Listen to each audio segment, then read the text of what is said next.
ஆண்டவராகிய இயேசு கிறிஸ்துவின் இனிய நாமத்தில் இந்த நாட்களிலே இந்த புதிய மாதத்திலும் உங்கள் ஒவ்வொருவரையும் நாட்களை சந்திப்பதில் நான் மிக்க மகிழ்ச்சி அடைகிறேன். இன்றைய நாளிலும் 1ஆம் தேதி மார்ச் மாதம் 2026 ஞாயிற்றுக்கிழமை இந்த காலை வேளையிலும் ஆண்டவருடைய வார்த்தை இந்த நாட்களை நமக்கு சொல்லுகிறது. வெளிப்படுத்தலின் புஸ்தகம் 21வது அதிகாரம் 7வது வசனத்தை வாசிப்போமாயிருந்தால் கர்த்தருடைய வார்த்தை சொல்லுகிறது, ஜெயங்கொள்ளுகிறவன் எல்லாவற்றையும் சொந்தரித்துக் கொள்ளுவான், நான் அவன் தேவனாயிருப்பேன், அவன் என் குமாரனாய் இருப்பான் என்று கர்த்தருடைய வார்த்தை இந்த நாட்களே நமக்கு சொல்லுகிறதை பார்க்கிறோம். அன்பு பிள்ளைகளே, கிறிஸ்தவ வாழ்க்கையிலே இந்த நாட்களே நாங்கள் ஒரு ஜெயங்கொள்ளுகிறவர்களாக இந்த நாட்களே இருக்க வேண்டும். அதே வேளையிலே எல்லாவற்றையும் சுதந்திரித்துக் கொள்ளுகிறவர்களாக இந்த நாட்களே இருக்க வேண்டும். அருமையான கர்த்தருடைய பிள்ளைகளே, அப்பொழுதுதான் இந்த நாட்களே நம்முடைய தேவனாகிய கர்த்தர் அவர் நமக்கு தேவனாயும் அவருக்கு நாங்கள் குமாரனுமாய் இந்த நாட்களில் இருப்போம். இந்த வார்த்தையை இந்த நாட்களில் நாங்கள் பார்ப்போமா இருந்தால் 4 காரியங்களே இந்த நாட்களிலே சொல்லப்படுகிறது. முதலாவது, ஜெயம் கொள்ளுகிறவன் என்று சொல்லி இந்த நாட்களில் சொல்லப்படுகிறது. இரண்டாவதாக, அவன் எல்லாவற்றையும் சுதந்திரித்துக் கொள்ளுவான் என்று சொல்லி இந்த நாட்களிலே நாங்கள் பார்க்கிறோம்.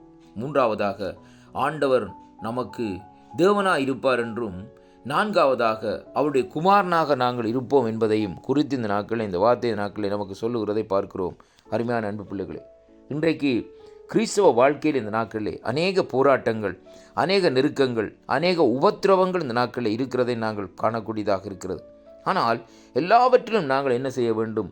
ஜெயம் கொண்டு எல்லாவற்றையும் சுதந்திரிக்கிறவர்களாக இருக்க வேண்டும். அப்போஸ்தலனாகிய பவுலடிகளை எடுத்து பாருங்கள். அவருடைய வாழ்க்கையில் இந்த நாட்களிலே அநேக போராட்டங்கள், அநேக நெருக்கங்கள், அநேக காரியங்கள் இருந்தாலும் ஆனால் அவர் ஜெயம் கொண்டவராய், ஜெயம் பெற்றவராய் இந்த நாட்களிலே சுதந்திரித்து நடந்தார் என்று சொல்லி இந்த நாட்களிலே பார்க்கிறோம். அருமையான அன்பு பிள்ளைகளே, ஆண்டவராய் இயேசு கிறிஸ்து இந்த பூமியிலே வாழ்ந்த காலத்திலே பாருங்கள், அவர் இந்த நாட்களிலே சகலவற்றையும் இந்த நாட்களில் ஜெயம் கொண்டு வானத்திலும் பூமியிலும் சகல அதிகாரங்களையும் இந்த நாட்களை பெற்றிருந்தார் என்று சொல்லி இந்த நாட்களை பார்க்கிறோம். அருமையான அன்பு பிள்ளைகளே, மரணத்தை ஜெயமாக விழுங்கினார் என்று சொல்லி வேதத்திலே இந்த நாட்களை நாங்கள் பார்க்கக்கூடியதாக இருக்கிறது.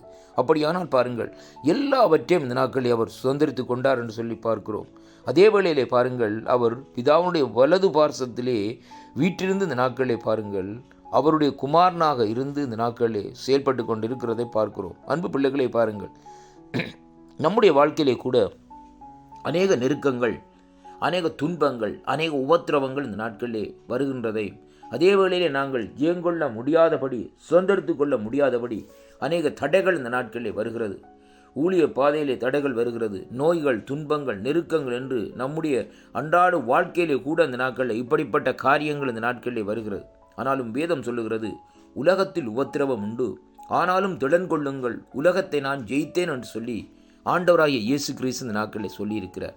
அப்படியானால் நாங்கள் இந்த நாட்களில் எல்லா விதமான காரியங்களையும் இந்த நாட்களில் சுதந்திரித்து ஜெயம் பெறுகிறவர்களாக இந்த நாட்களில் இருக்க வேண்டும். அப்படிப்பட்ட ஜெயத்தை நாங்கள் பெற்றுக்கொள்ளுகிற வேளையிலே தான் அவர் நம்முடைய தேவனாய் இருக்க முடியும் என்பதையும், அவர் இந்த நாட்களில் நம்முடைய தேவனாய் இருப்பார் என்பதையும் இந்த வார்த்தை இந்த நாட்களில் நமக்கு உறுதியாக சொல்லுகிறதை பார்க்கிறோம். இரண்டாவதாக, நாங்கள் அவருடைய பிள்ளைகளாக இந்த நாட்களில் இருக்க வேண்டும். அவருடைய பிள்ளைகளாக இந்த நாட்களில் நாங்கள் அந்த சுதந்திரத்தை பெற்றுக்கொள்ளுகிறவர்களாக இருந்தால் இந்த பூமியிலே இந்த நாட்களிலே நாங்கள் இந்த நாட்களிலே ஒரு ஜெய வாழ்க்கையாக இந்த நாட்களிலே வாழ வேண்டும். அருமையான கர்த்தருடைய பிள்ளைகளே, ஆண்டவராகிய இயேசு கிறிஸ்துவுக்காக, தேவனுடைய ராஜ்யத்துக்காக நாங்கள் இந்த நாட்களிலே நல்லொரு போராட்டத்தை போராடி வெற்றி பெற்று இந்த நாட்களிலே ஜெயம் கொள்ளுகிறவர்களாக இந்த நாட்களில் இருந்து சுதந்திரித்து இந்த நாட்களிலே அவருடைய குமாரனாக மாற்றப்பட வேண்டும். அன்பு பிள்ளைகளே, கடந்த மாதங்கள் முழுக்க இந்த நாட்களிலே தேவன் நம்மை கண்ணின் மணி போல் பாதுகாத்து வழிநடத்தி வந்தார். இந்த மாதத்திலே கூட, இந்த புதிய மாதத்திலே நமக்கு இந்த ஒரு அருமையான ஒரு வாக்குத்தத்தத்தை அவர் கொடுத்திருக்கிறார். என்ன வாக்குத்தத்தம் என்றால், ஜெயம் கொள்ளும்படியாக. இன்றைய நாட்களிலே நீங்கள் உபத்திரவங்கள், நெருக்கங்கள் மத்தியிலே வாழ்ந்து கொண்டிருக்கிறீர்களா? எல்லாவற்றையும் உதறி தள்ளிவிட்டு ஜெயத்தை பெறுகிறதற்கும் சுதந்திரித்துக் கொள்ளுகிறதற்கும் வழியை இந்த நாட்களிலே கண்டுபிடியுங்கள், வழியை ஆயத்தப்படுங்கள். அப்பொழுதுதான் இந்த கடைசி நாட்களிலே அவர் உங்களுடைய தேவனாயும் அவருடைய குமாரனாயும் நீங்கள் இருப்பீர்கள் என்று கர்த்தருடைய வார்த்தை இந்த நாட்களிலே நமக்கு தெளிவாக சொல்லுகிறது. அதனாலே அருமையான கர்த்தருடைய பிள்ளைகளே, எல்லா விதமான பாரமான காரியங்களையும் எபிரேயராக்கத்திலே சொல்லப்பட்டதுபடி எல்லாவற்றையும் தள்ளிவிட்டு விசுவாசத்தை தொடக்கிறவரும் விசுவாசத்தை முடிக்கிறவருமாயிருக்கிற ஆண்டவராகிய இயேசு கிறிஸ்துவை நோக்கி பாருங்கள். அவரை நோக்கி பார்த்து இந்த நாட்களிலே ஓடுங்கள். கர்த்தர் இந்த நாட்களிலே உங்களுடைய வாழ்க்கையிலே ஜெயத்தையும் தந்து இந்த நாட்களிலே சுதந்திரித்துக் கொள்ளும்படியாக கிருபை செய்வார். இந்த வாக்குத்தத்தங்கள் மூலமாக இந்த நாட்களிலே கேட்கிற ஒவ்வொரு பிள்ளைகளுடைய வாழ்க்கையிலையும் கர்த்தர் இந்த நாட்களிலே ஜெயத்தை சுதந்திரித்துக் கொள்ளும்படியாக கிருபை அளிப்பார். கர்த்தர் தாமே உங்களை ஆசீர்வதிப்பாராக. ஆமேன்.